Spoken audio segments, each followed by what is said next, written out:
Hello guys, good morning. So, bagong gising ko lang at yung bukog ko napakagulo at malabong na guys. Marami kasi nagtatanong guys kung anong ginagamit ko sa mukha ko at anong soap na ginagamit ko o moisturizer. Marami kasi nag-message. I-share ko sa inyo guys kung ano ang morning routine ko. Pero bago ang lahat guys, ang morning routine ko ay magkakape. So kung gusto niyo malaman ang ginagawa ko sa morning routine ko, just keep on watching.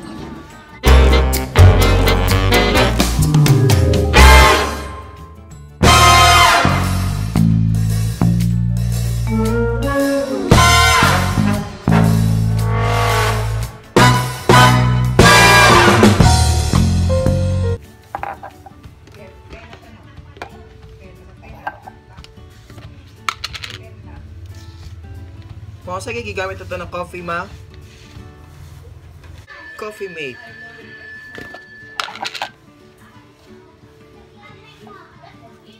Okay, so pagkatapos kong magkape, hilamos na tayo.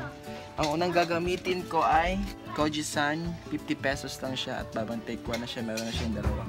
Almost 7 years ko na siyang ginagamit. Ika-cut natin para tipid. Oh.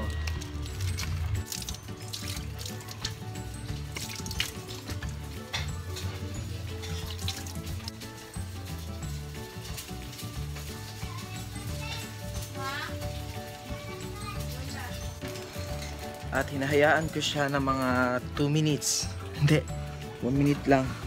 Baka masunog yung ko, mukha ko. Madilim yung kwarto ko, no? Sa mga nagtatanong guys, hindi ako nag-facial scrub or ano pa dyan. Yun lang, Kojisan. Master.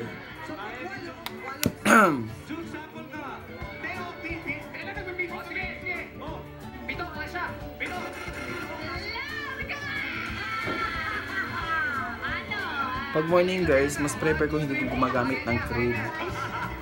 Kung may pinupuntahan lang.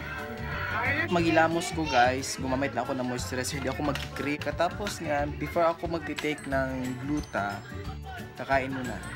Yan. Sinabaw na baboy at tuyong pusit. At munggo at isda. Boy, mag-conscious ka na, mag-tinagal ka ng kaon. Gani, oday. Marag mag-step by step ng kaon ba, no? Kumain, iinom tayo ng lax. Alam niyo ba guys na pag hindi ka kumakain tapos iinom ka nito, parang, ano ba tawag yung English, burn, ano to yun? Parang, ano dito, parang init dito. Parang nasisira yung throat mo pag kumakain, hindi ka kumakain tapos umiinom ka nito. Yun ang napapansin doon. Salamat, meron kasi nagbigay ng vitamin C. Gen C. Hey guys, thank you for your watching. Sana po yung video na to nakatulong sa inyo. At yun lang po ang morning routine ko po. Simple lang po. At salamat po sa mga patuloy na po nanonood sa video ko. At kung hindi pa kayo nakapag-subscribe, please subscribe to my channel. Kung gusto ng video na to, please give it a thumbs up. Thank you po. God bless.